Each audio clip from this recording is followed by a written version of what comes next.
initially as a fan group to Ranting Monkey, Scribelite, Some Dumb American, and their joint Lords of the Night livestream show.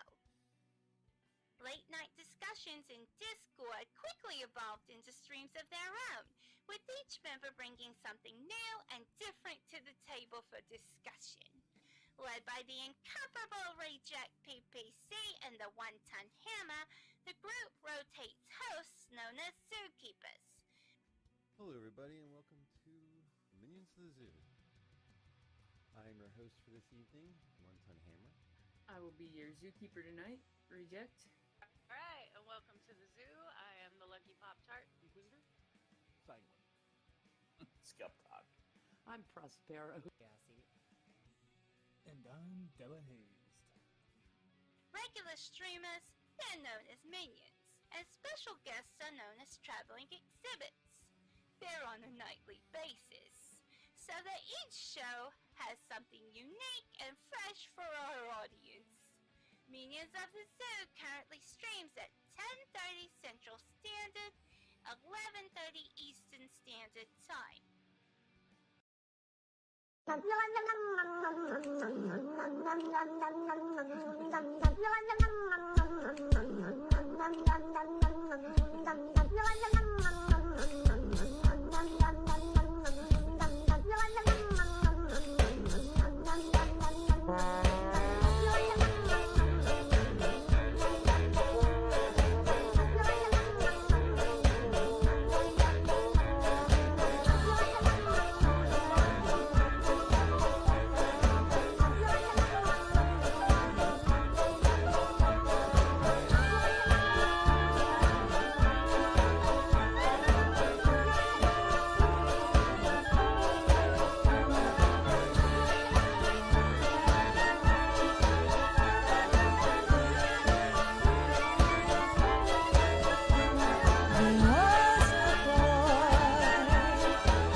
Let's be xenophobic, it's really in this year. Let's find a nasty, slimy, ugly alien to fear. There's no more cutesy stories about E.T. phoning home. Let's learn to love our neighbors like the Christians learned in Rome. We know we ought to hate them, they're different, you see. We've seen they're mean and ugly on movies and TV. The folks that ought to know have told us how it's got to be. The gospel truth is found in scenes from Alien and V. Let's wipe out any life form that seems to be a threat. We'll serve them up a genocide they never will forget. 'Cause if we miss a couple, they'll breed a couple more. And soon we'll all be hating twice as many as before. You see, aliens can never be as good as humankind. A more delightful race than us you'll never ever find.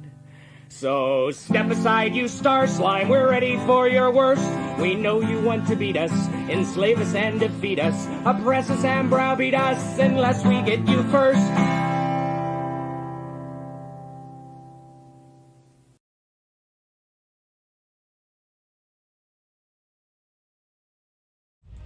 Good evening, everyone. Welcome to the zoo. I'm your Zookeeper for tonight, Inquisitor. Minions joining me are Mr. Adam. Hello. And Wond'ring Lisa.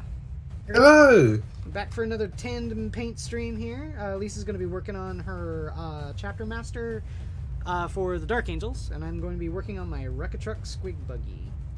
So how is everyone this evening? And I'm gonna be working up my.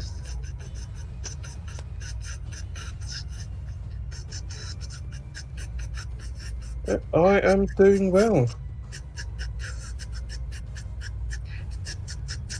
You're right there, Stutter. Adam? You stutter? Yeah, I try. Hey! Well, we're opening up with a chuckle. Yes. Let's say, Adam, you were saying before how you might want to, set things up and maybe do some drawing on stream. Like I said, I can give you a hand, help you out with that, and let you borrow a webcam if you want to do that for these nights. I know it's all about creativeness, whether or not you are doing it with Warhammer or not,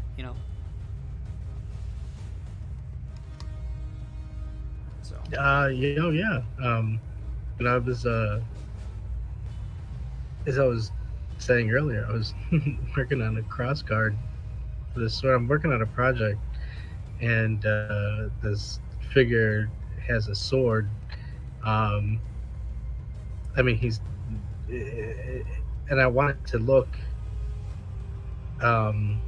because back in the day they would have swords that were showpiece swords, Yeah. So it wasn't useful for battle, but it was something that Ceremonial, so on. Yeah. Yeah. So I was kind of trying to mix the two, and working on it. So I've been doodling a bunch of these bits and just kind of going over different sword styles throughout the ages, and this. Hey, I mean, the difference is the both of use is you're painting stuff that you already have an idea of what you're finalizing, essentially. Sure. But with me, I don't have any idea. I'm drawing stuff, and I'm like, all right, this has got to stick. No, well, this spaghetti. Hey, well, it didn't stick. To be fair, there's a huge section of arms and armor at the Chicago Art Museum downtown that is for purely ceremonial stuff. Really good stuff if you want to go down and take a look at that. Oh, yeah. I mean, that's, I remember we used to take field trips for that in my AP art class back in high school. And that's one of the things I would do is I'd just go to that section and just draw all of the suits of armor and swords and stuff.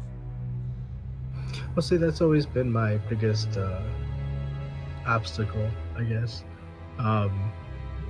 Being able to draw off just imagination. I found a couple of videos online that kind of showcases it, but it's like a lot of them, it seems like they already have references to just draw off of. So this one dude was drawing a dwarf hanging out, and as he was drawing him, I'm sitting there looking at it, and I'm like, all right, so this dude already had an idea of what a tunic looks like, what designs on a tunic would look like. He already had an idea of what types of gloves look like, so this is what he's drawing from. So that's the only bad thing is it goes right back to my quicksand of, yeah, why don't you just look at old drawings and draw that.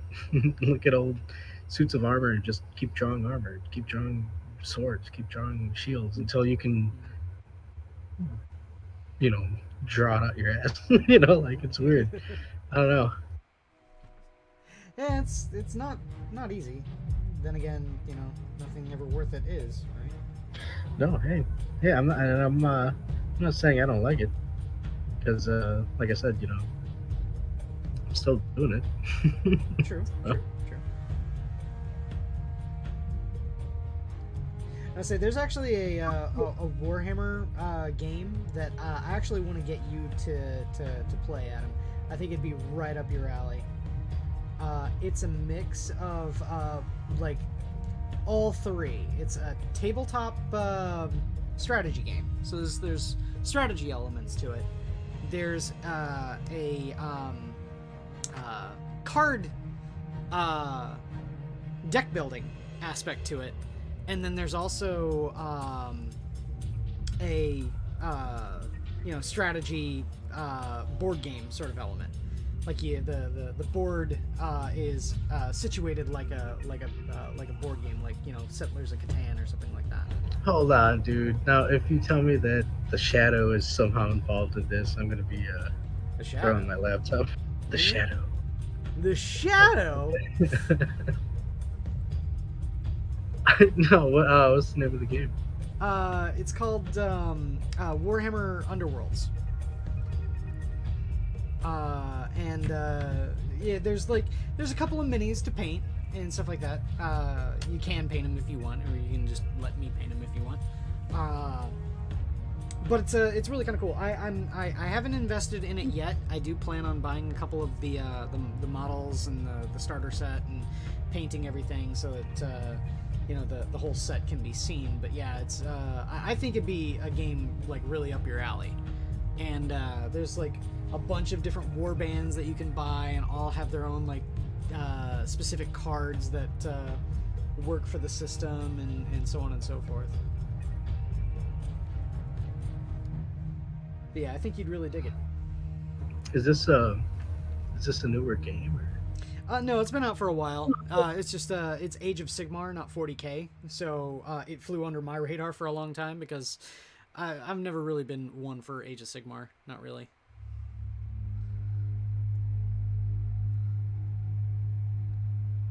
Not bad. Actually, that reminds me, because I watch a lot of, I follow a lot of tabletop people with their miniatures, and there was one guy who posted a battle map with all the figures set up, but he had a deck of cards, and I think I broke the cardinal rule and asked him, hey, what are those cards about? Like I've never seen somebody, because I've seen a bunch of these, when they show like their games being played, and I've seen some of them where it shows like how much they attack. It looks like something that they would just have following the figures, but I've never seen like a stack of cards. So I asked, what are the stack of cards for? But I didn't get a response, so I'm pretty sure that that was a no-no. If it all depends on the game, actually. If it's War Machine or Hordes, they actually come with cards that have all of the statistics for the miniature on the card. Yeah, but this looked like something like you would draw like a random card, because it was like it was just weird. But I mean, to me, I'm looking at it like, hey, that's kind of like what I was working at, where you would have a stack of cards and be drawing from. So I mean, that's where my interest was. But who knows? I'll tell you this miniatures much. look nice. There's a really cool game called Malifaux. Basically think it's like steampunk meets Lovecraftian horror. Oh, nice. The miniatures for the game are absolutely fucking beautiful. I've got 4 war bands for it, and no one to play with, turns out. But instead of like Warhammer that uses dice, Malifaux, you actually use a poker deck, and all of like your rolls to hit and your rolls to wound and your rolls for damage and stuff like that are cards that you draw from the poker deck, and you shuffle between rounds. It's really interesting. I really like the way the mechanics of that game work. So you gotta have like a kind of like a hand, like a 4 of a kind or something like that. You know? Well, what it is that you have 5 cards in your hand, and whenever you like roll to attack or anything like that, you draw a card off of your deck, right? But you have 5 cards in your hand, and that's what's called cheating fate. Where if you don't like the card that was randomly drawn from your deck, you can play a card. And then your opponent can play a card in defense. And so on and so forth. Until whoever has the better card wins that engagement.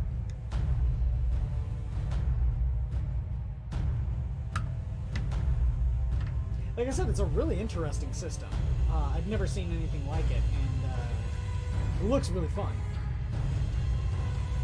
It's just that no one plays it. Well, shit, and considering how things are nowadays, probably a bit more difficult to find players. What was it called again? Malifaux. Spelled, here, I'll just put it in the chat. Malifaux.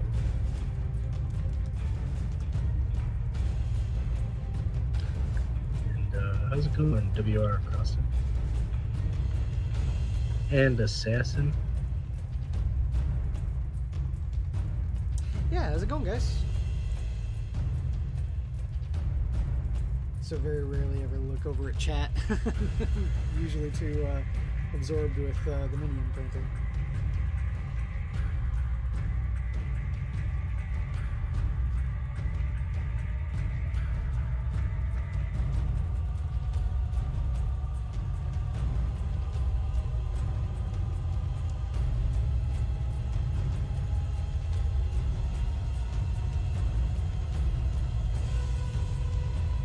So, how was your TUES weekends?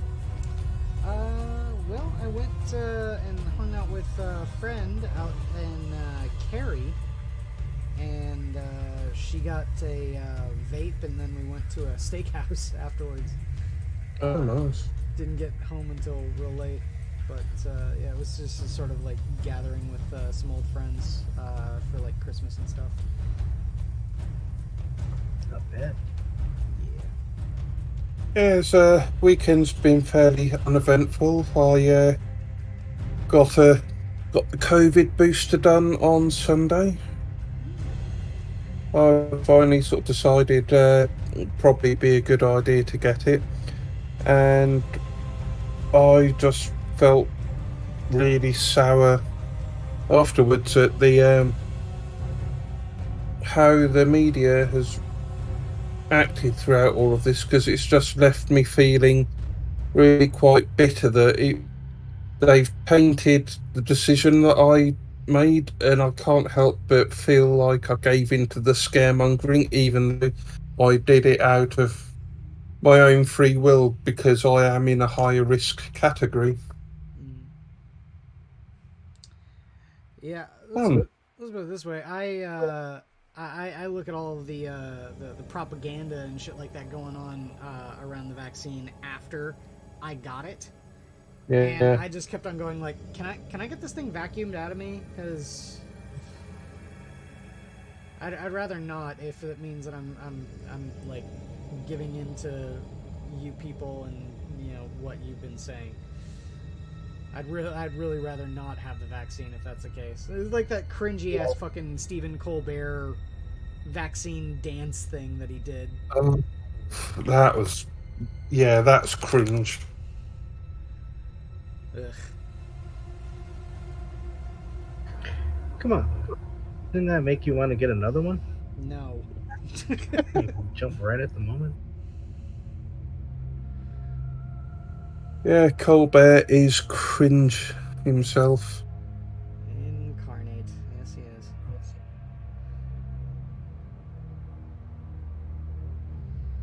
I have a feeling I'm fucking up this tire, but you know what? That's fine. The tire's the least interesting thing about the stupid squid buggy anyway.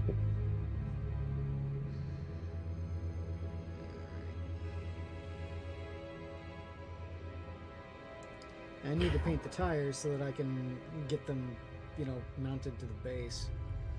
I gotta, the base is pretty much done. I just need to, finish these up and ink it, and then it can go on the base. And then I got a whole bunch of other pieces to paint and sub-assembly.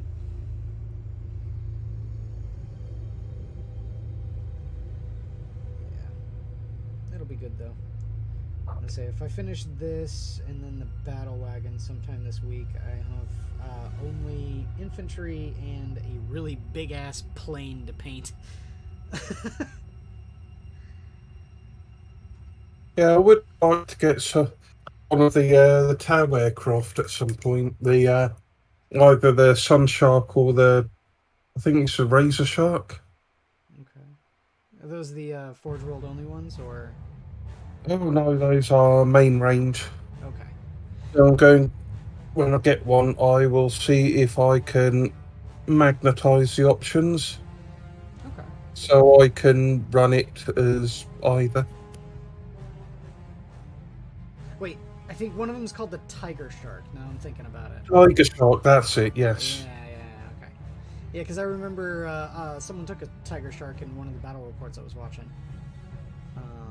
It's the first time I'd ever seen a TOW aircraft actually being taken. They do look pretty sweet. They do. Hold on. So, do either of you have aircraft in your armies? Hang on, Adam. Not currently. There you go. You gotta wait 14 seconds here because, of the delay, but yeah, if you're watching the stream. Yeah, I'm watching the stream. No, only because I saw it on, I think it was an update for Total Warhammer, and they showed new aircraft, and I'm like, wait, they have air fleets in that? This is cool as shit. My WASBomb Blastojet.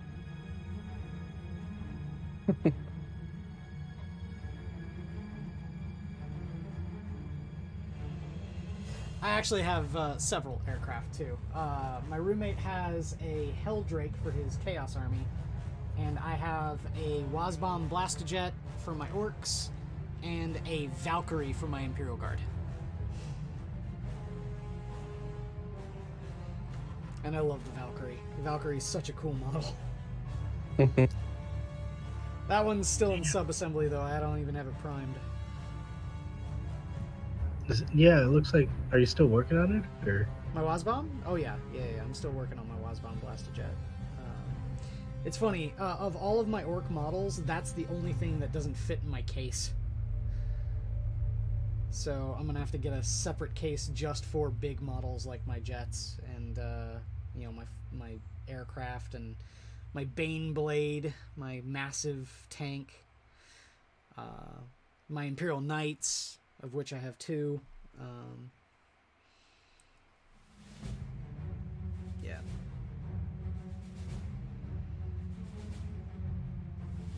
I think that's going to be the big thing that I'm going to be spending on for Warhammer in the next year is going to be just cases for all of my minis. Oh yeah, I know that feeling. Yeah. Because I got this really snazzy backpack case for my Orcs, and the cool thing about it is that it fits literally every Orc model I own except for the WASBomb Blastojet. So the way I figure it, if I get another case that's specifically for big things, I can swap out whatever it is for whatever army I'm taking. So like if I'm taking my Imperial Guard to the store to play a couple games, then I'll swap out the WASBomb for like my Valkyrie or my Bane Blade or something like that.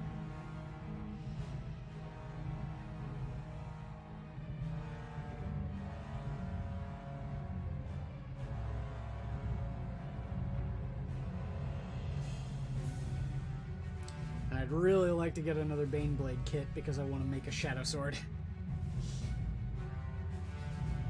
Shadow Sword has always been my favorite one of the... Is the Bane Blade Forge World? No, not anymore. Oh. The only, hold on, what was that, Lisa? What was that you just showed? Oh, that's my little Watcher. It looks like those little dudes that that steal your potions and golden eggs. Yeah, that's a good point. And also looks like a Jawa. Yeah. Wond'ring. Utini.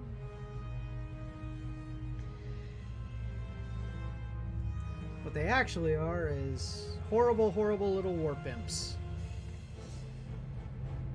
Yeah, demons really do not like them.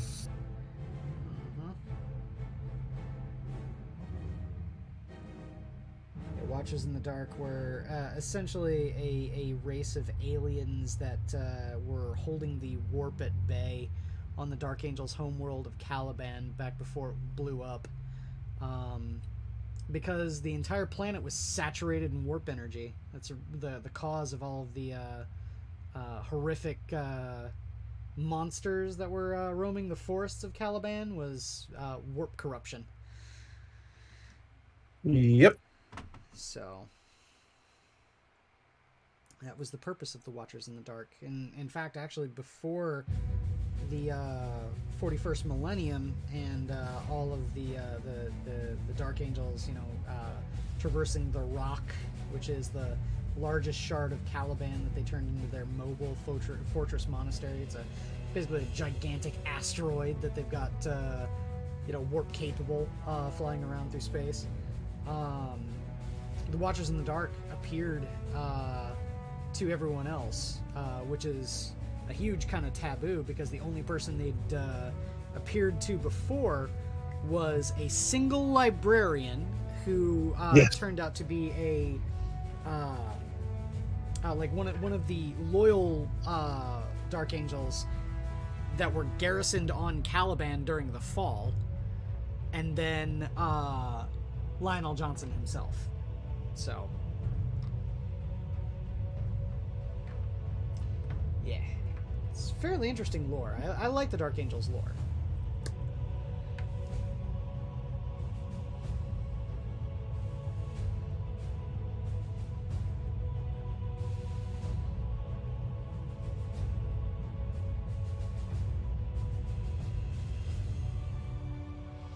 I just look at all of the Dark Angels tournament lists, though, and I just, you look at it and you sit there and say, you're not playing the game to play the game to have fun, are you? You're just trying to play to win, because you're taking lists that literally no one can kill, and that's fine. That's fine. That doesn't mean you'll always win either, because I saw one guy was hilarious. He went up against the cookie cutter Dark Angels list, right? For a, I believe it was a 15 or no, it was either a 1500 point or it was a 1750 tournament, and the Dark Angels player played a fairly standard cookie cutter build, Deathwing and Ravenwing, and all that. But the funniest bit about it is that he went up against an Imperial Guard player who took nothing but infantry. The Dark Angels player had like 20 models, grand total, in his army. The Imperial Guard player had over 200. Oh, boy. And it was funny because, like, of all of the games that Imperial Guard player played at that tournament, the only one that was an out-and-out, just complete and total, body slam victory was against the Dark Angel player, simply because he couldn't kill enough guardsmen. He just sat on the objectives and said, "No, you can't kill enough of my guys. Period. You're gonna lose."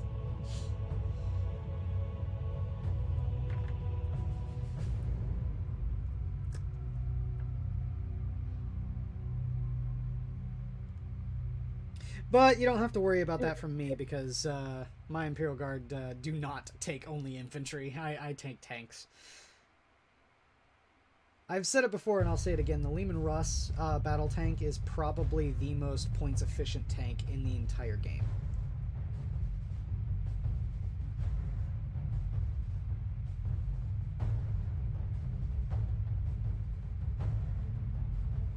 Mainly because it gets grinding advance.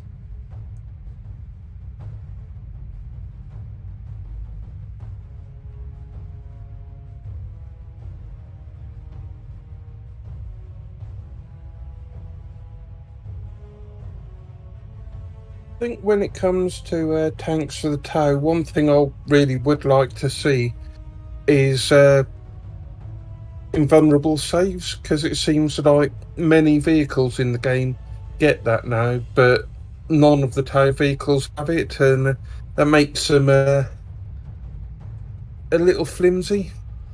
Well, there's some that get invulnerable saves. I'm just trying to think off the top of my head. Dark Eldar tanks don't. I know I think it's the Ravager is the name of it. All right. Doesn't, but yeah, the Guard doesn't. There's some that do. Yeah. I know the major one right now that's in the tournament meta is Orc buggies, because if you take a Speedwa, they have the entire army has a core 6+ invulnerable save, and then if you advanced at all during your turn, that invuln is turned up to a 5+ invulnerable save. The only problem is that you have to take only buggies and bikes. That's literally the only thing you can take. Sorry, you can take one battle wagon. But yeah, that's the army of renown. And what kind of sucks right now is that I can imagine that fairly soon the orcs are going to get a massive nerf. Oh yes. Simply because right now the army of renown Speedwa is dominating tournaments. Like, no one can beat that army. And the funny thing is, they already kind of, fucked over every orc before that. They, what they did is they reduced the amount of buggies grand total you can take in your entire army.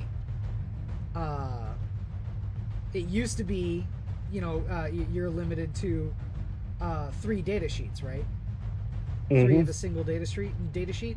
Now, the orcs are limited to 1 data sheet, because 1 data sheet can take up to 3 buggies. So you are hard capped at only 3 of any one type of buggy. How many types of buggy do they have? I think 6.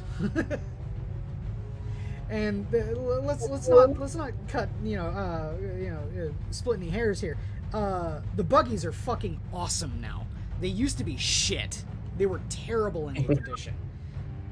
They were overcosted. They were flimsy. They didn't do anything to make their points back.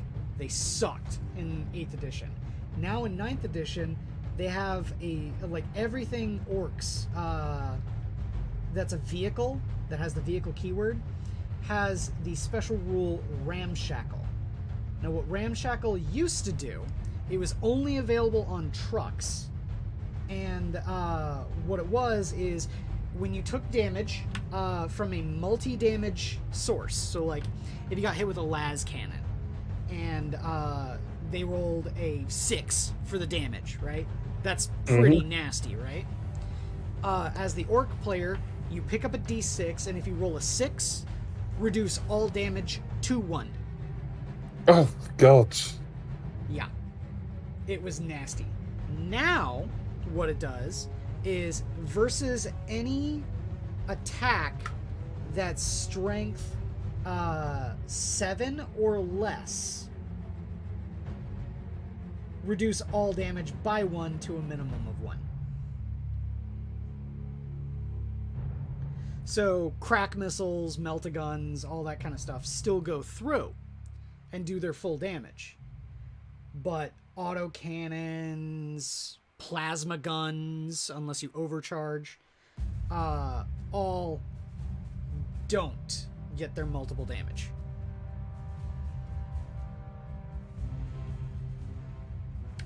So yeah, you do that on top of the Speedwa Army of Renown, getting your 5+ invulnerable save. Yeah, that leads to some pretty beefy buggies. Yeah, I'll bet. Yeah. Is there anything that you would be able to use as like a randomizer? I would say something like the question mark block in Mario Kart? For like what, weapons and stuff like that in 40K? For anything in the game. I mean, About the only thing that you get that's randomized is going to be your dice rolls. Everything else is it being at its very core a strategy game. It goes under the assumptions that you are kind of building your list to fight your opponent. So it's not going to really be randomized, if you know what I mean. Also, you're kind of limited in what you can take in the game based around what you own. Or what you can afford. Or what you can afford, yeah. For us poor people. No, I'm just trying to wonder what like if how it would be possible to have like a randomized like effect that happens to the battlefield or to there are things like that there's a thing called Open War. It's an alternate mission pack essentially. Tournament missions are always going to be standardized, right? They're supposed to be the fairest of all of the missions that you can play. There's another thing called Open War. Now what that does is it removes the tournament grade secondary mission objectives. So you don't have that to worry about. Instead, what they do is they have a randomized mission objective. They have a randomized deployment zone. And then they have a randomized what are called twists. And the twist can be anything from beneficial to everyone, like everyone automatically passes morale tests,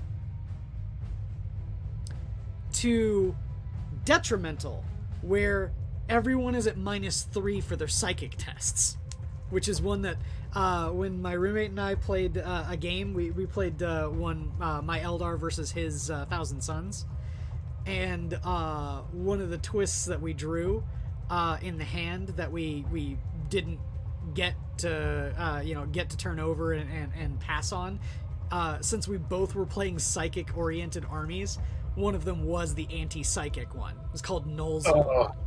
So yeah, we were glad we didn't get that one. We're all like, whoo, that would have been a terrible one.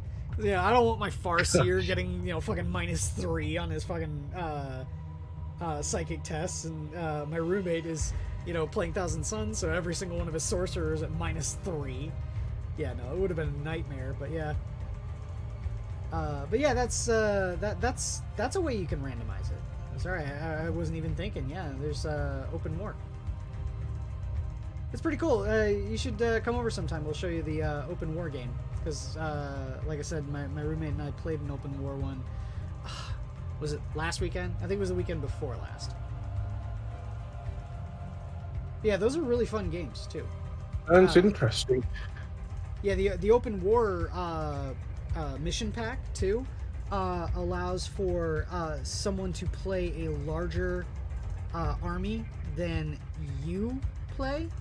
And what you do with that is, for the person who has the smaller army, you get what are called strategic ploys, where you get extra special benefits that the opponent doesn't get, simply because you have a smaller army than your opponent.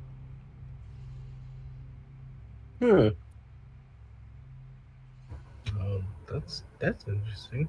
Yeah, it's a really interesting system. I think they really outdid themselves with the Open War stuff.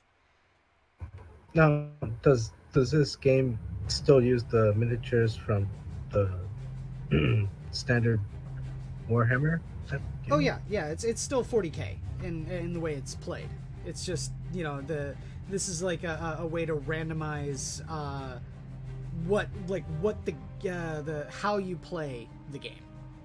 Like what the conditions are for victory.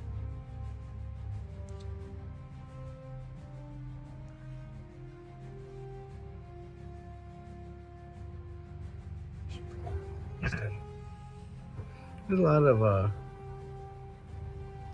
ins and outs on this stuff. Oh yeah. It's been around This for a is just long time. Well, I mean, this is just Warhammer. You know, like when I asked the question on Twitter, it was with a dude that was playing with like I think it was rifles or phalanx, but it was one of those where it was historical type tabletop Mm-hmm. thing, and I'm just sitting there like, man, it's I want to jump into it, but at the same end, I don't have the drive to paint all the miniatures like you both have, you know. Yeah. Oh, my drive comes and goes. Yeah, same with me. For me, it's really. I'll tell you this much, man. The one thing that really helps me for my drive and my efficiency when it comes to painting my minis, which by the way, I went and totaled it up for my orcs alone. Which, mind you, I just started painting this year. So at the start of this year, I have over 94 miniatures painted. 100% completed. And the way that I get that kind of work done is simply because I have a day, just a day, you know, maybe more if I you know, can set aside time during the week or the weekend or whatever, but I have a day, that's Monday, you know, obviously my minions night, where I just paint and shoot the shit with someone.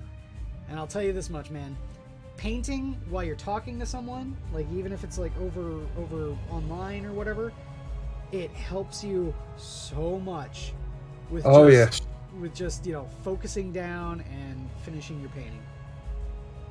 Hey, I've been having a blast this far. I mean, shit. Yeah, like I said, I'm still trying to figure out what I'm gonna do with this sword. So certainly for me, sort of coming on this stream really does help me sort of to get moving with some of the painting.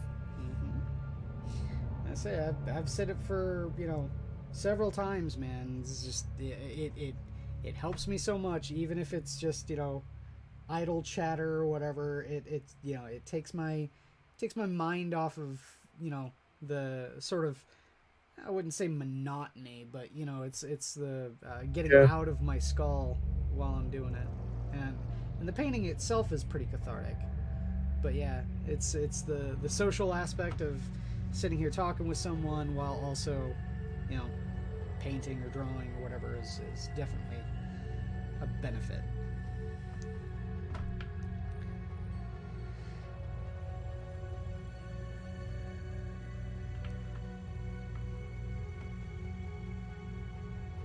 So the hose for the air hose where they suck the squig through the air nozzle to fire it out the cannon here.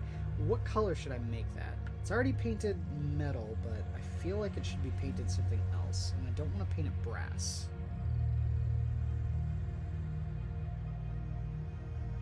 Match it to the squigs. The squigs I'm painting are pink, so it might look a little weird. Maybe gray?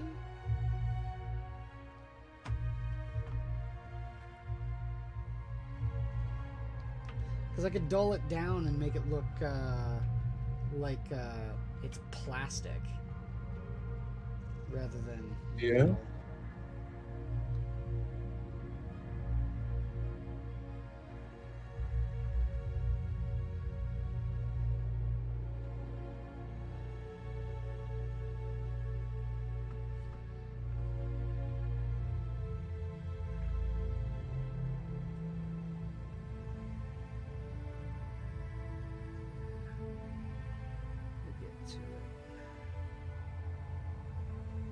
Finish this model and I'll be really happy, because this is the one that I think I'm pretty much going to be taking every single time I play my orcs.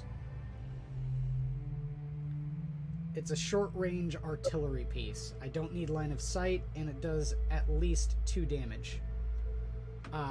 It's 2 flat damage, not, D3 or anything like that. So it is definitely a marine killer.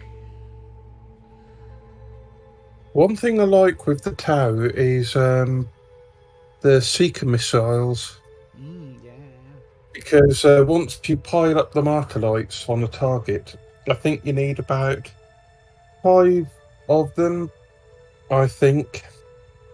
And you can basically select that target with your Seeker missile that's mounted on one of the vehicles or the broadside or what have you.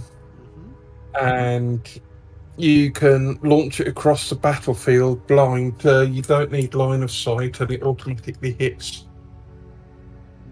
And it does so much damage. Yep. Yeah, the major thing about the TOW is stacking those marker lights. If you use good target priority, you get those marker lights stacked, and things like that. There's a lot of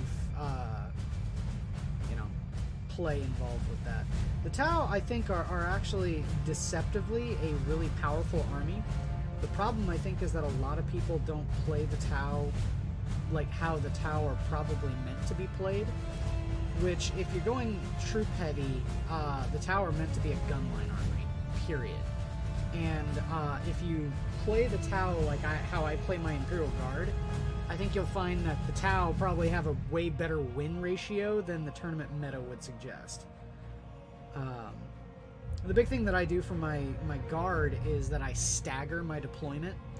So I'll have a guard squad 6 inches behind another guard squad. So when the opponent charges me into close combat, I don't need to use Overwatch at all. I just fall back with that first squad, make sure that I have an officer within range to issue the order, get back in the fight, and then another officer to issue to the other squad first rank fire, second rank fire. So I respond to a charge with over 64 lasgun shots. It makes the opponent a little bit more hesitant to charge me. Yes, I can imagine. Especially since I'm Cadian, because if you don't move when you're Cadian, you reroll 1s. And if you've been issued the order take aim, you reroll all fail rolls to hit. You do that with a melt-a-gun? Oh yeah. Yeah, the enemy's not going to like the fact that they just charged you.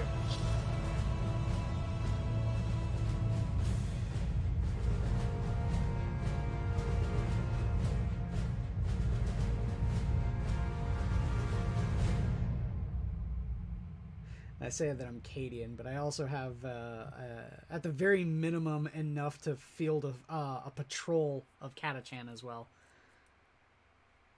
It's one of my 10 armies is that I've got an overlap on my Imperial Guard. I can field a patrol of Tempestus Scions, a patrol of Catachan, and like several battalions worth of Cadians.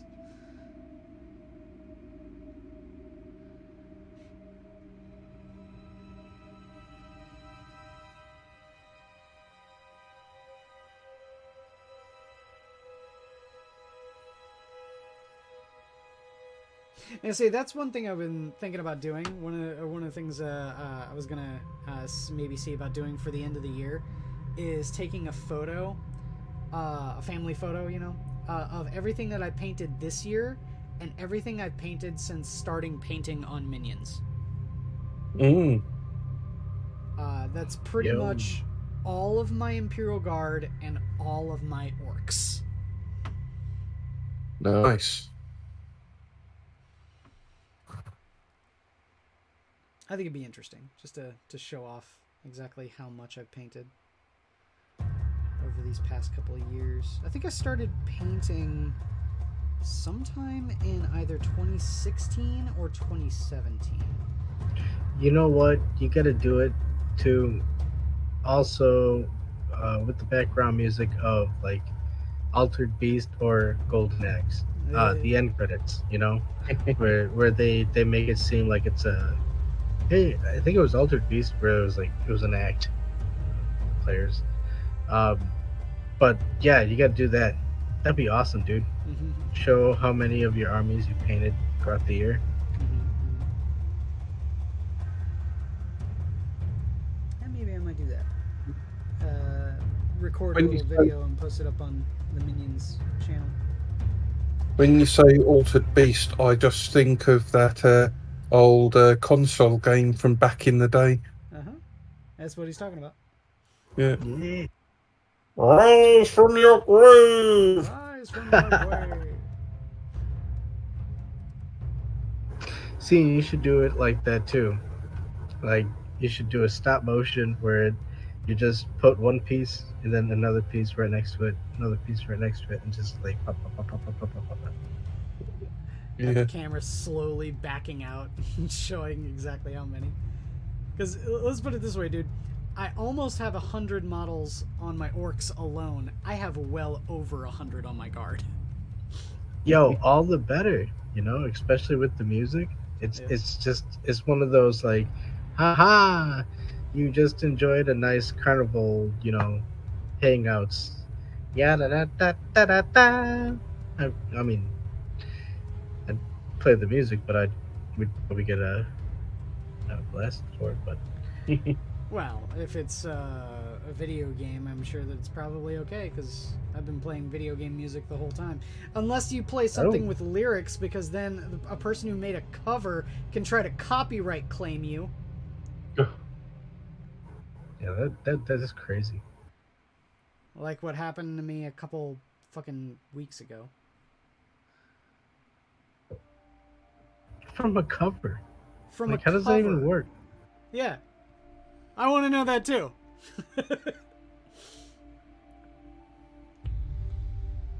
So you don't even have the original. You who are claiming fucking copyright on me. You don't own the original.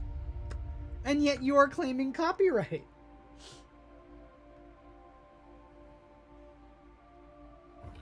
Well, again, a little too greedy on the YouTubes there. Yeah.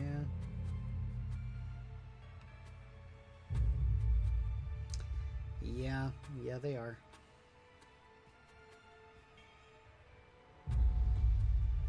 YouTube? False copyright strikes? Nah. Never. That doesn't happen. It's not like the system is made to be abused or anything.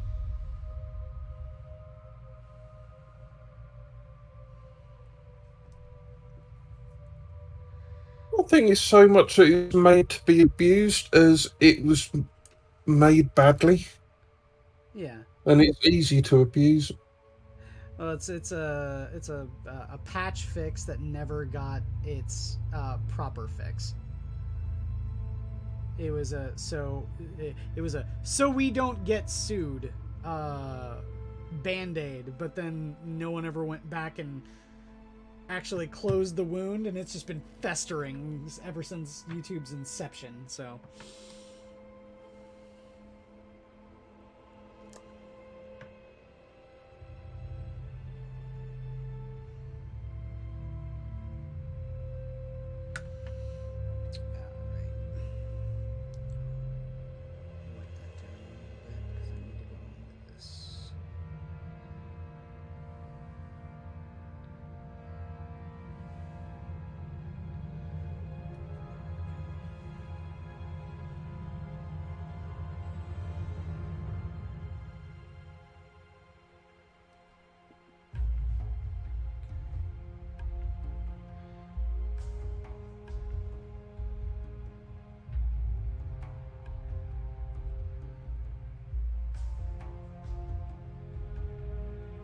Oh shit!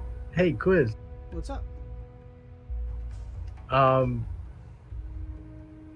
think earlier today I posted something on Twitter about you have a copy of Nights into Dreams on Saturn, correct? I have a copy of Nights into Dreams on the Saturn and Journey of Dreams on the Wii.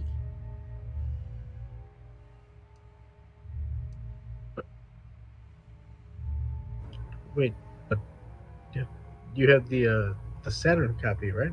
Yes. Is the voices that is played in the menu, is that from Home Alone? I don't know. I've never thought about it that way. Dude, no. I was sitting there the other day. I fucking sat there and I saw somebody post that when you're in the menu, when you're picking between Claire and Elliot, that the voices that you hear is from Home Alone, the first movie. And I remember, like, this is the thing, because honestly, this is the second kind of like, holy shit, how did I like just like drop this audio memory from my mindset? The first being fucking Revelation 9 or whatever it is from the Beatles, that weirdo song on the White Album. Like, how the hell did I not remember hearing this? But this is the other thing, is like, I remember it, but I remember there's a part in it where you hear hello, and I'm sitting there like, and that's Macaulay Culkin? That's Macaulay Culkin when the family left. And he's searching the house. And then the first part is like when the airplane's like, hey, yeah, you just made it. You're gonna, be able to be seated. And everyone's like, yeah.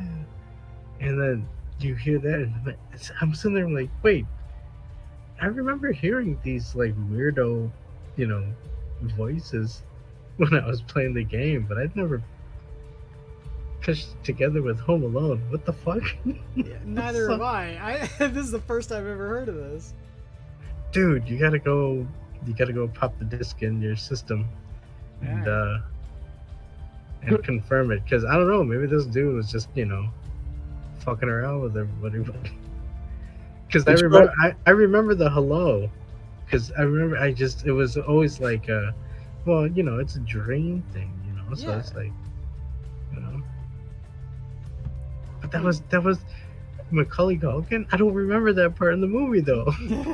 but the dude showed it in the video. It was when he was going downstairs. Mm-hmm. But I always remember just him calling out to the other siblings and shit. I'm like, oh shit. But, yeah. Like when you find out that Dan Aykroyd was in Indiana Jones and the Temple of Doom. What the fuck? Yeah. Are you serious? Yeah. What is he doing? Yeah, Polydub found out the other day on stream. And it's the bit part. It's where Indy is trying to get on a plane to get out of there. And Aykroyd is the guy with the moustache who says, this is the only plane I could get, and he helps them all get onto the plane. The door closes and it's got Lao Che written on it. But yeah, that's Dan Aykroyd in that. Oh my goodness.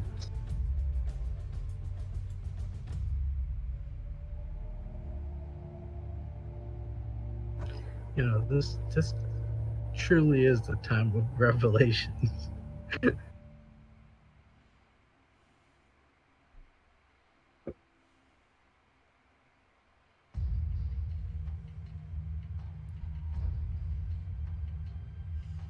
How much you want to bet, though, that Macaulay Culkin didn't see a cent of the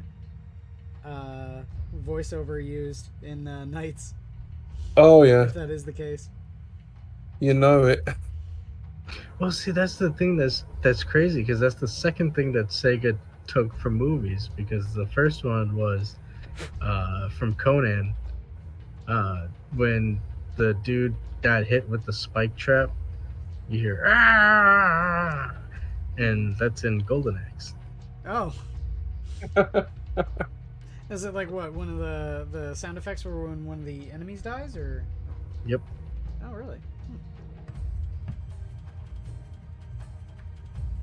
So that's why whenever I see Conan, I'm watching the dude get hit with the spike. I'm like, oh shit, golden eggs. And if I remember correctly, I think that was the dude who was Arnold's his like workout partner, like his dude he worked out with, and he was in Gladiator. He was the guy with the what's it called, the mask, like the lion mask. I think he had like a bronze. Oh yeah, Titus the Bull, was it? Yeah, he was like the legendary guy. You're like whatever. He was like the he was like the hero of the gladiators. But yeah, no, yeah, it's the same guy. But yeah, when you watch Conan, when you watch this dude get, you know, spiked in the chest, you know, Golden Axe took it from him. And then apparently they took from fucking Home Alone. That's okay. Sega can do Good no old wrong. Sega.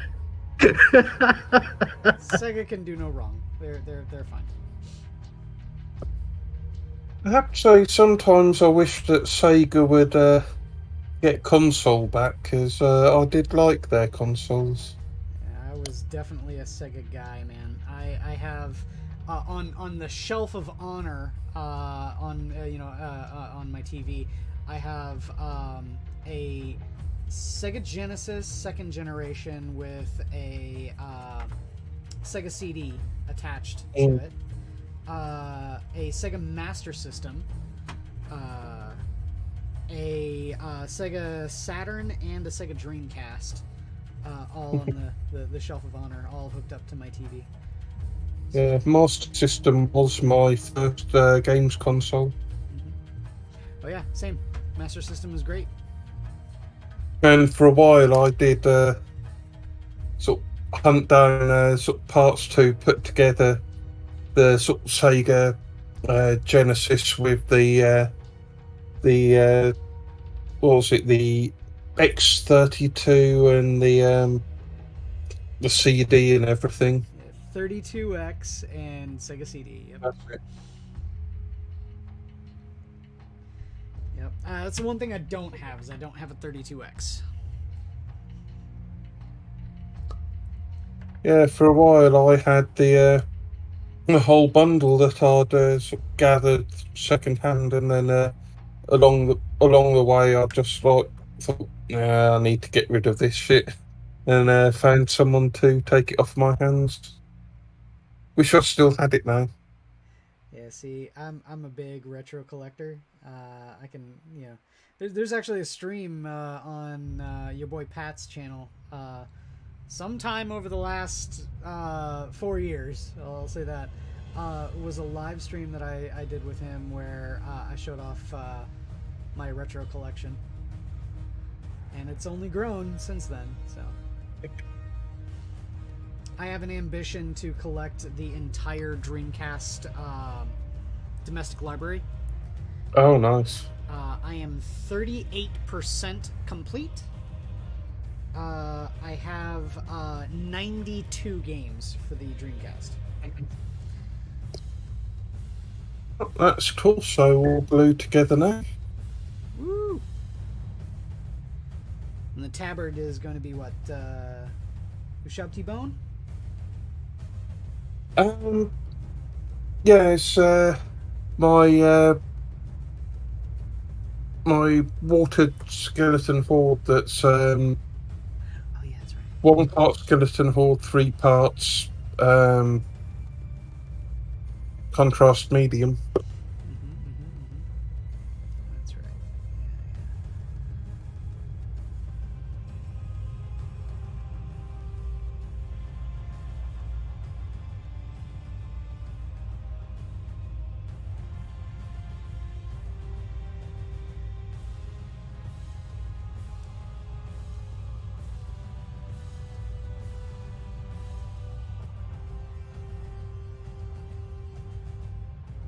I'm going to affectionately dub the orc that's sitting on the back of this thing here that I'm painting right now. I'm going to affectionately dub him Bubba. Because he's sitting there with a double-barreled boomstick with a snotling on his shoulder, just like this grot right here. Or, sorry, not grot. This knob right here. I have affectionately dubbed Frankie. This is Frankie the Grot. Or Frankie the Grot. Frankie the Knob. And the reason why he is Frankie is because he is a massive kit bash. He is a biker torso, biker head, a biker arm. This is the biker arm that's attached to the handlebar with the spike blade here cut out. His hand cut off and replaced with a regular slugga hand. This is just a boss pole that I had pinned into his back, and then a regular boy's legs. He is a horrible, horrible Frankenstein monster, and he is affectionately dubbed Frankie. Sometimes it can be really satisfying kit bashing something together. Mm-hmm. Especially if it saves you a lot of money. That, and it also gives you something unique for the tabletop that other people won't have exactly the same variation of. Very true, very true.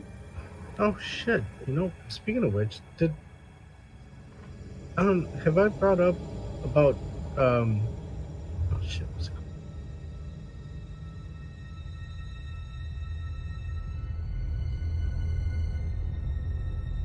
Have you brought up what? Contra Road Corps? Oh, that's the mobile game, isn't it? Is it a mobile game? I believe so. I don't know. I know it was on sale on the Switch, and I picked it up. But I just remember seeing a lot of reviews on it, like, oh shit, it's a horrible game. It's terrible. Really? I've heard nothing but good things about it. I've heard it was good throwback to how Contra used to be. Yeah, I've been having fun with it. Huh. I don't know about the panda or whatever the fuck it is. Yeah. Or the alien thing, but it's a pretty good game. I have to say, one thing that really satisfies me is when you see these sort of woke journalists jumping up and down complaining about something, and then it turns into a massive hit, and then they start throwing hissy fits. Oh, you mean like Ghost of Tsushima? Yeah, things like that. What did they say about that? My favorite thing about Ghost of Tsushima was, the fact that everyone's sitting there saying, it's cultural appropriation, a bunch of white guys making a game about, the Japanese history. And the Japanese loved the game. In fact, actually, they loved it so much that they nominated and got the developers for the game, 2 white guys from, I think, Texas. I think. Don't quote me on that, but I think they're from Texas. To come over to, I believe it was Okinawa, Japan. To act as cultural ambassadors to the area that Ghost of Tsushima was supposed to be taking place in, the region. Wow. Yes. They must have been really sour about that. It's so funny. I just love going back and reading those, like the Kotaku articles talking about cultural appropriation and all that shit. And the Japanese just prove they don't give a shit about what you people think. If it's a good game, that's a good game, and they like it. So. I think the main thing is as long as you're respectful. Which is something like that a lot of the wokies aren't. Yeah. Ironic when they're the ones that are demanding respect. I don't care if you respect me. I think it's more about power that they want. Yeah, it's power. Yeah, that's good. Yeah. That's a good way to put it. I don't care if you respect me or anything like that. I really don't. You do you, boo. My whole thing is I'm just gonna say what I want to say, and no one can tell me otherwise. So yeah. And if you try to tell me what to do or say, that's the quickest way to get me to completely write off anything that you have to say.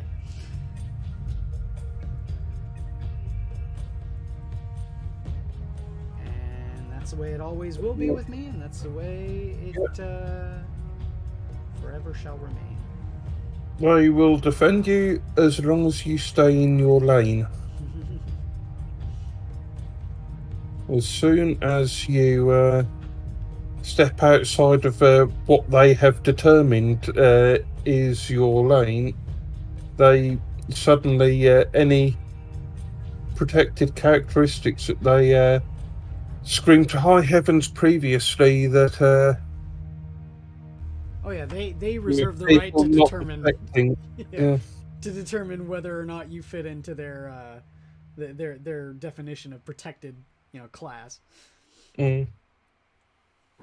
Well, isn't that what they're fighting over with, like the Beholder for Dungeons and Dragons and shit?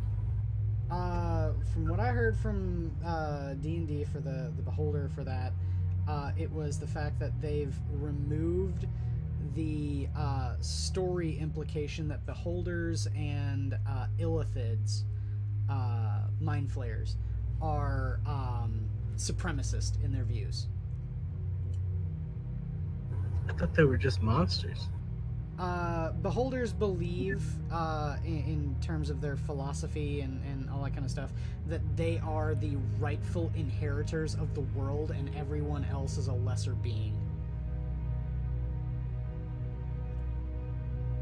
Yeah, I can see why they'd want to take that act.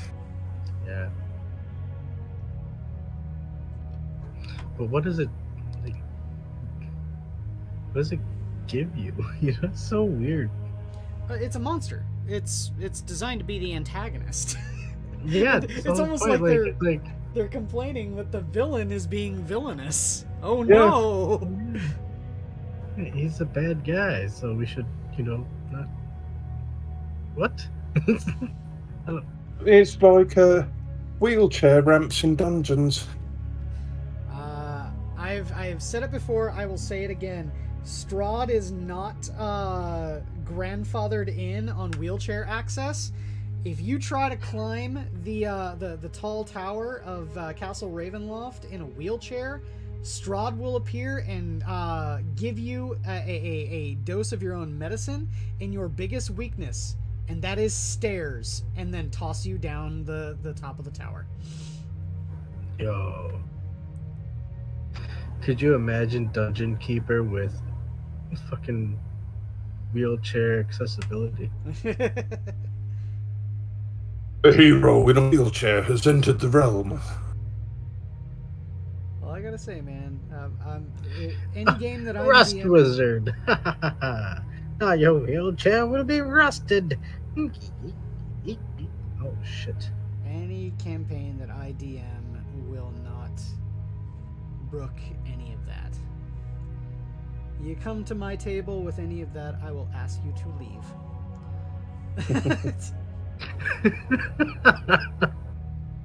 Simple as that. Yep, you will tell them to make like a tree and leaf. Because I am not going to sit here and kowtow to your whims in a land of make-believe because you want to feel morally superior to the people at the table. Not gonna happen. Well, that's the thing that gets me is like nothing's stopping these people from gathering together themselves and crafting their own. Well, exactly. See, tabletop that's game. the thing, man. And that's the reason why it's so insidious. Excuse me. Is the fact that when people come out and say these sorts of things as coarse, as rote, as this is the way that it is, and this is the way it shall be. it's no longer a case of just let them play the game however they want to play the game. Yeah. They want to change your experience to be what they want. It's no longer a case of the game is designed to be open-ended so that anyone can play anything however they wish. No, they want you to play the game their way. Yep. Well, I mean, that's why also I asked earlier about cards and randomization. Well, randomization. Yeah, that word. Yes. In terms of like a tabletop strategy game, like I haven't seen that before, but this is a different way that they play a tabletop strategy game, and it's interesting to me, because again, that's kind of my forte, right? I want to play, along with 40K in terms of how they structure their rules and stuff. So yeah, we'll see what's going on this next weekend. Well, if you're up for it, I am planning on like making a big old feast for friends and stuff like that on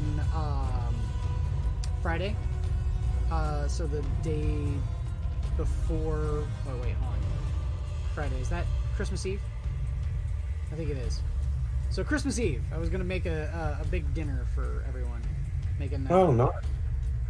For any friends that I invite over, and you're invited if you would like to come over, Adam. But one of the things that I was thinking about doing is also trying to dedicate that weekend also to as many games of 40K as we can fit in. And if you'd like to come over and be a fly on the wall or get involved or whatever, if you'd like.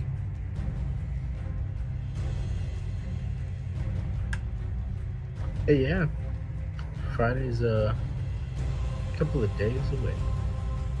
Yeah, one thing that I've decided to do this year for New Year's, because last year I wound up just kind of on my own in my flat, is I've asked a few people from my trans support group if they want to sort of come over for New Year's, so I know that from personal experience, trans people can get quite isolated at this time of year, so I thought it might be nice to have some over and have a good time. Yeah, that sounds like it'd be really fun. I mean, it's nice to have that sort of community with several all sorts of people and stuff. Yeah, it sounds like a good time. Hope it goes well. Good day.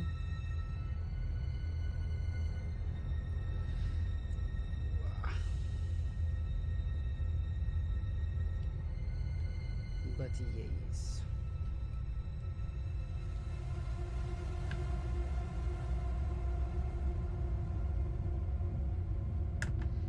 Yeah, I've been parsing out a lot of ideas about how to finish up my orcs and then paint my roommate's Thousand Suns.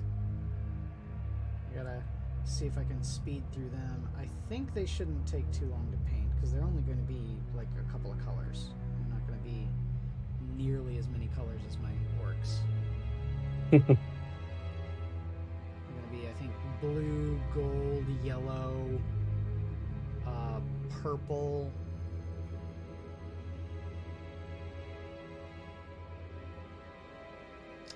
gunmetal, maybe brass. I do brass too, so yeah. I don't think it's going to be nearly as long as the major thing. If I can speed through them, that gives him a fully painted army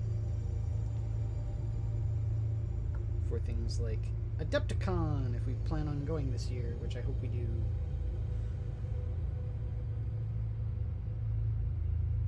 One thing I would like to do at some point is to actually get into tournament play. Yeah, same.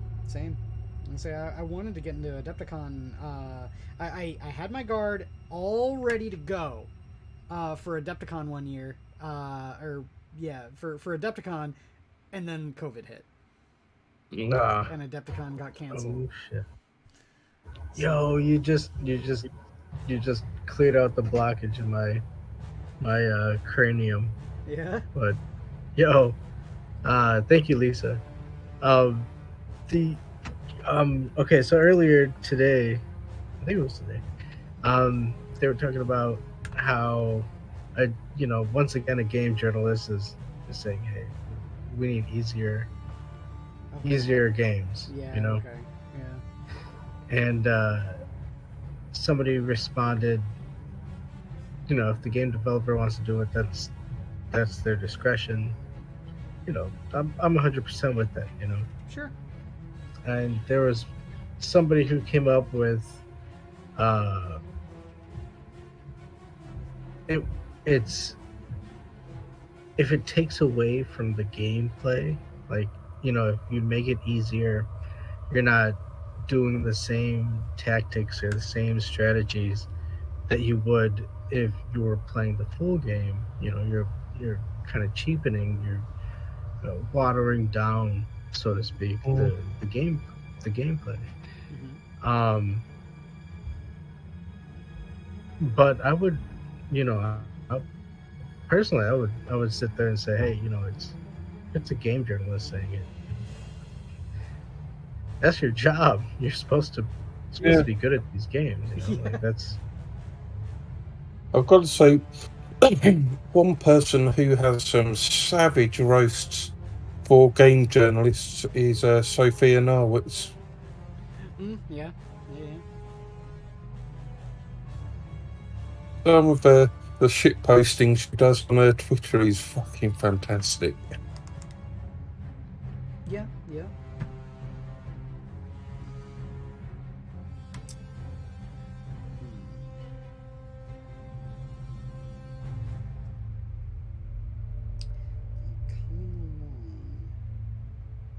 know what? I'm gonna go. Fuck it. Skull's gonna be white. I've decided. Skull's white. I just realized I don't have anything really that's got white on it on this model, so.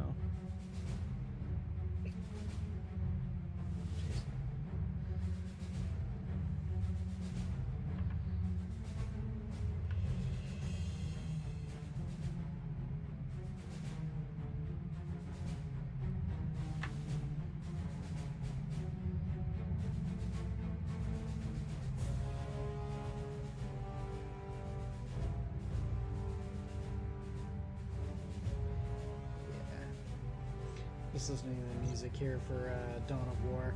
I cannot wait for Space Marine. I want that game now. Oh, Space Marine 2.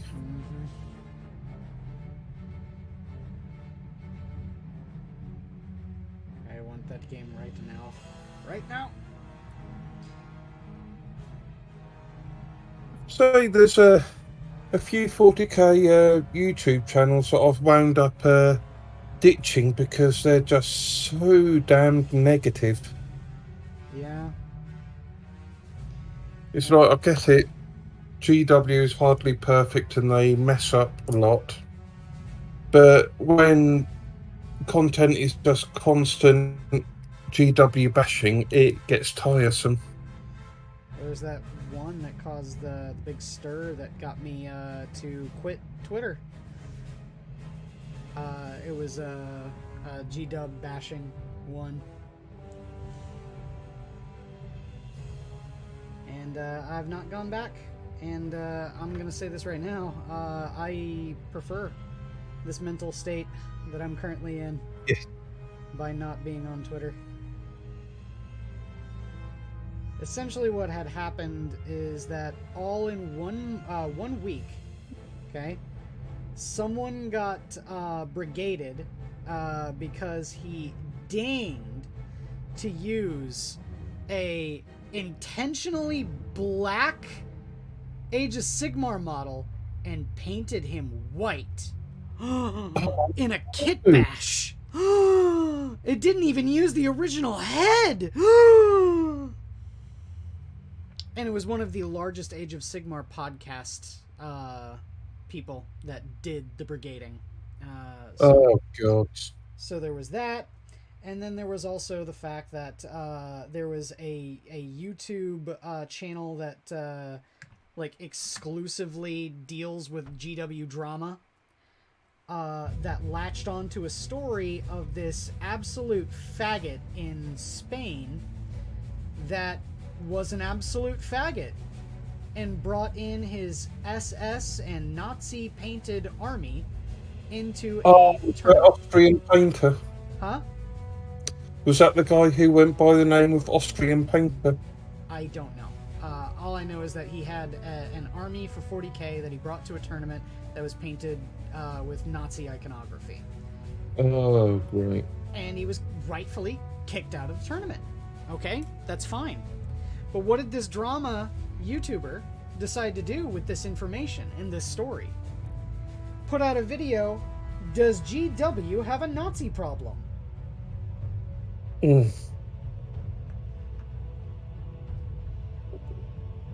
And of course, this led to a PR nightmare for Games Workshop, and they had to do another, public address like they did with the whole George Floyd thing, and people clamoring for a fucking game company to say something about George Floyd, a British game company to say something about George Floyd. And it's the same exact thing with this one. They did the whole the Imperium of Man is a play on fascism. That doesn't mean that we support fascism. Because I don't envy Games Workshop their PR disasters with these people, because GW just wants to make money. We all know that. In whatever way possible, whether it be good or bad, they just want to make money. And that's perfectly fine. Their motivations are benign. But the people that try to use these occurrences as power plays to shame or disenfranchise people who play the game are a cancer, and you need to kill yourselves. I'm just going to come right out and say it. You are a cancer that is killing this game. Yeah, the people who will go into a game sort of a space, as it were, purely just to change it. They don't want to actually play it themselves. They just want to change the way it's run and the company. And change you because you're problematic. Yeah, no. These people can go take a long walk off a short pier.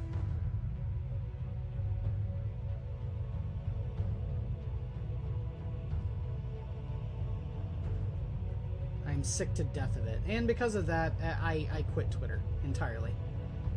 I'm now, I think, 3 weeks sober on Twitter.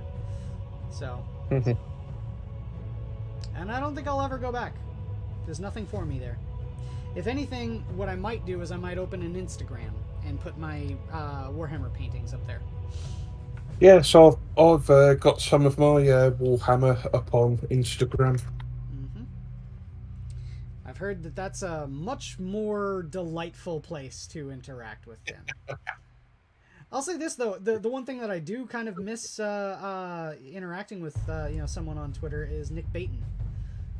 Nick Baton is actually pretty active on Twitter, and he's a really nice guy. I like him. Who is he? One of the big Warhammer presenters. He's one of the people that gives painting tutorials on Warhammer TV on YouTube. He's a big Warhammer personality, Nick Baton. All right, cool. And he always has been too. Ever since I played back in the early 2000s, he's just been there. Him, Wade, and Peachy. Duncan too, but Duncan quit and started his own thing. But yeah, I say it's that's the only thing that I miss about Twitter is interacting with Nick Baton. Nick Baton's a good guy.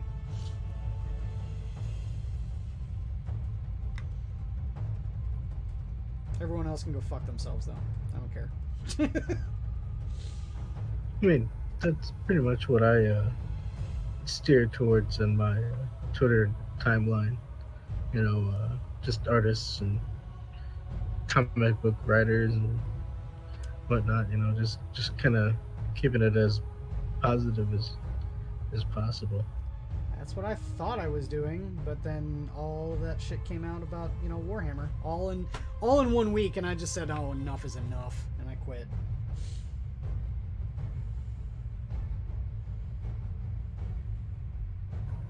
Oof. The malice spreads. Yeah.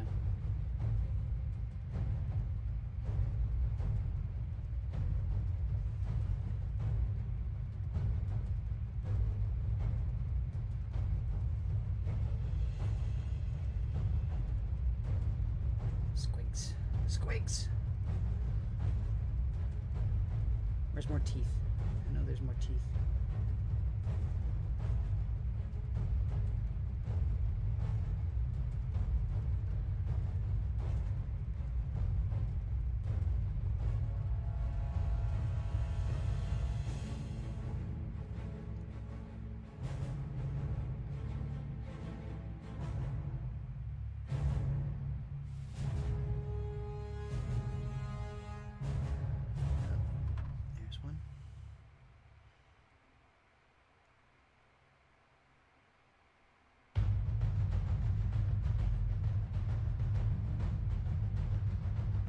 Yeah, but I didn't shut down my Twitter account, by the way, either.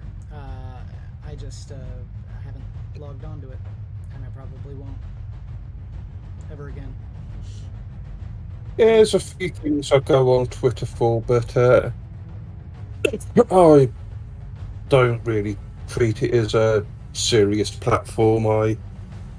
I shit post occasionally. There's a few web comics on there that I like following that are really wholesome and just give me a bit of a ray of sunshine in the pit that is life at the moment. Yeah, I can imagine.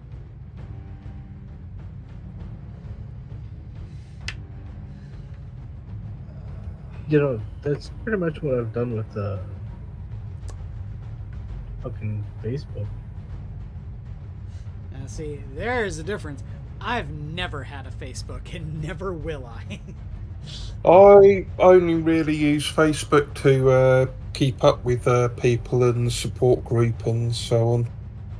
Yeah, see, I know for a fact that there are several people on Facebook who would want to look me up, whether they be family or they be old friends, I say with massive sarcasm quotes, that I don't want to talk to ever again. I'm perfectly fine with not having that contact. So because of that, I will never, ever get a Facebook. Also, if I can get my Charlie Day on for a little bit. That's just how Big Brother tracks you, man. That's a willful invasion of privacy. You're giving that information away, man.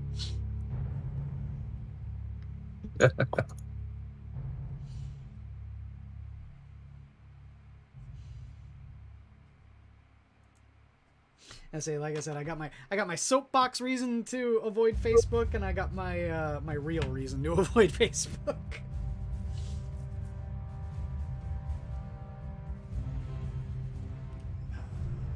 Pink is over here, yeah.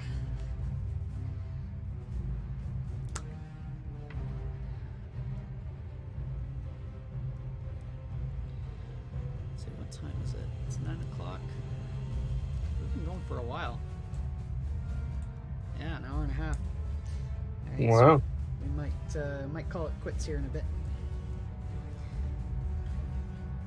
Just want to get some more white, not white, here before we call it quits.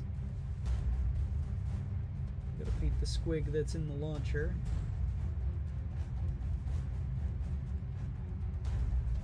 I do like this sword that I picked out for the kit bash. Yeah. What's the writing on the blade? Wrath of Caliban. Nice.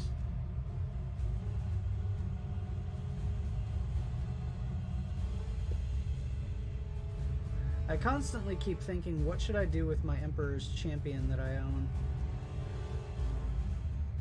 Because I don't really play the Black Templars, I never have. And it used to be that you could have an Emperor's Champion in your non-Black Templars army, but not anymore.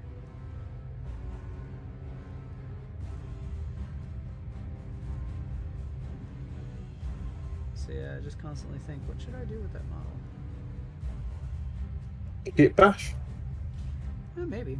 And say I have 2 of the 2nd edition pewter versions of oh, nice. That one.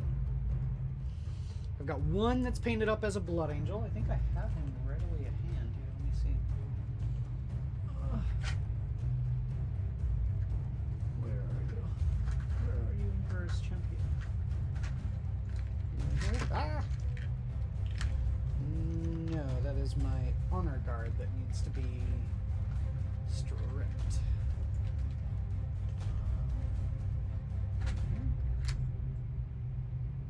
No, that is my preacher that needs to be pinned. Those are my Guild Ball minis.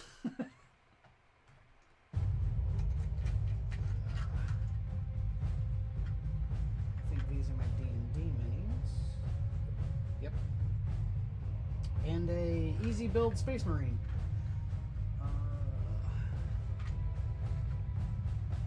Old Mephiston and Pewter Warp Spider Exarch. Now I'm thinking about it, he's probably on the low shelf. Where are you? No. No, empty.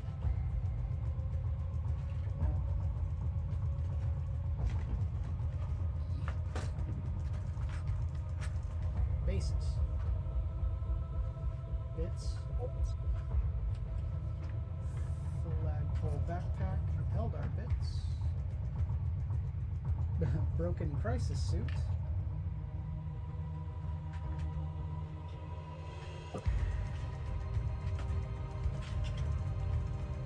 Predator bits. Yeah. I actually got quite good at repairing crisis suits. But this one has a big old hole melted in the middle of it. Oh, right. Maybe not that then.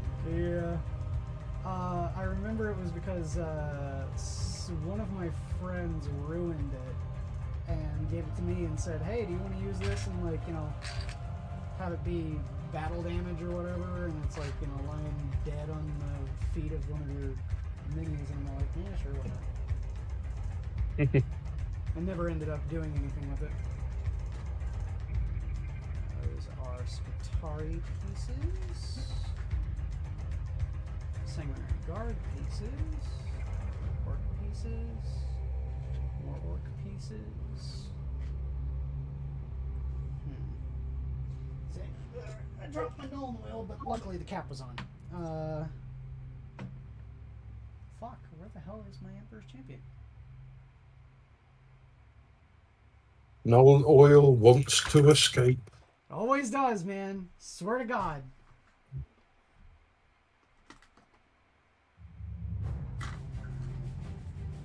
Just like the Wond'ring. Yes. Wants to get back to, shit, him. Sauron. Yeah.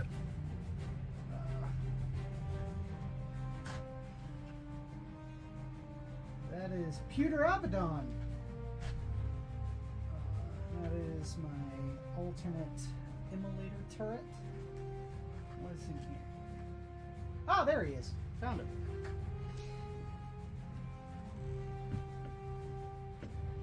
Put my airbrush primer and my nail polish remover back. There you go. This is old teenage me's Emperor's Champion that I painted as a Blood Angel.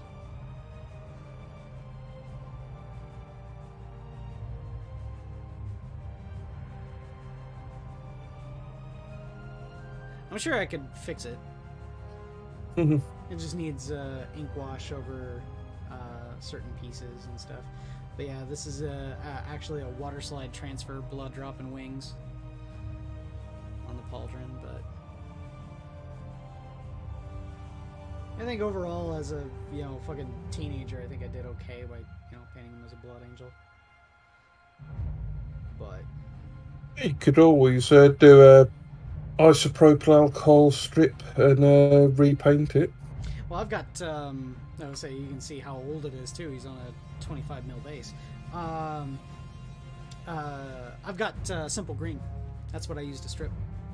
Ah. Yeah, simple green's real nice. Cuts right through it.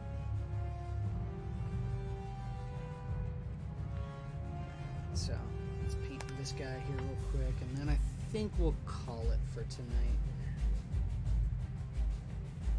And so one of the things I did here when I got home is I went and flocked all of the grots that I had finished. So I'm letting the glue for all of their basing dry. Yep. If I can finish up this, the Rucka Truck, and the Battle Wagon, and then the grots for the crew for the mech gun, that'll put me really, really ahead for my orcs. I think the only things then that I really have to worry about are going to be my commandos, because there's 12 models for them, and then the WAS bomb, because it's a really big model. But it's going to be mostly red, so I'm not going to have to worry too much about colors. It's going to be mostly all the same color. I'd say the thing that really takes the longest is, when you have a lot of colors that you need to cycle through. Yes. Or a lot of detail. Yeah.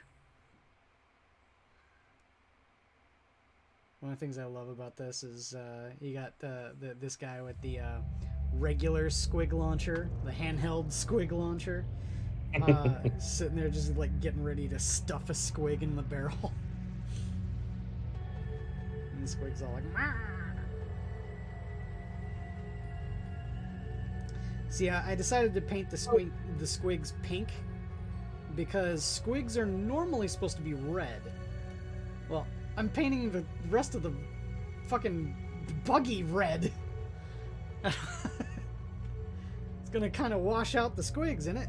So that's why I decided I'm just gonna paint him pink. It's close enough to red, while also being a color that squigs actually are. And yeah. And it's not gonna wash out the red of the buggy.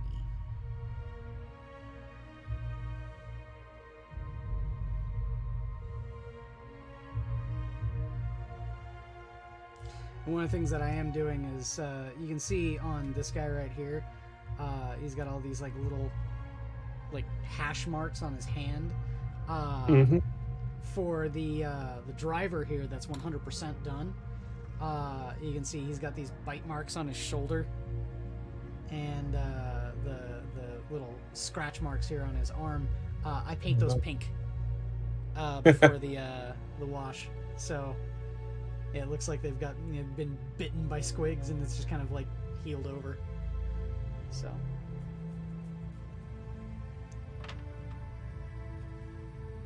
It's fun. I really like the details of this model.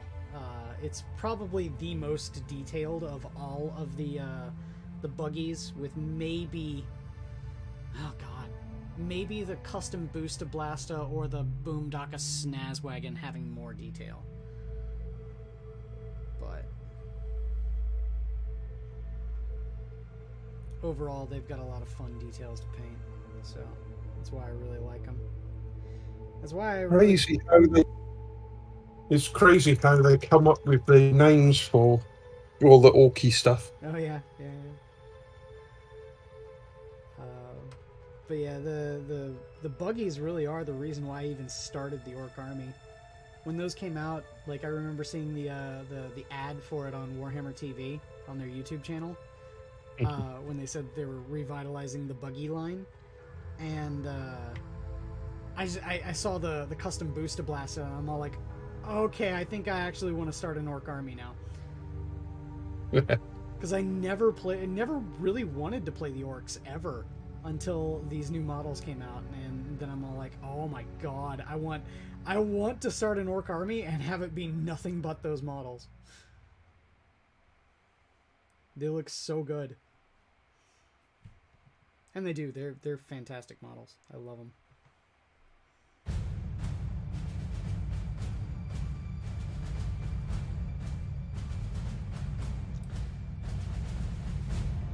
Yeah, little did I know that I could eventually do that. It's just that wasn't a thing from the beginning, so I went and bought a whole bunch of infantry, and then come to find out now there is an army of renown that uses nothing but buggies and bikes. The problem is that I don't have that army. I have infantry too. Almost 100 of them. Fully painted now. So, yeah, can't play that army of renown, but that's okay. I don't need to. All right, and with that though, I think it's been a good long enough, an hour 46 minutes. So we've been your minions of the zoo. Thank you all for coming out. Hope you had a good time watching some paint dry. Be sure to check out tomorrow where Skep Tock is the host. And yeah, take care everyone. The zoo is closed. Bye. Night.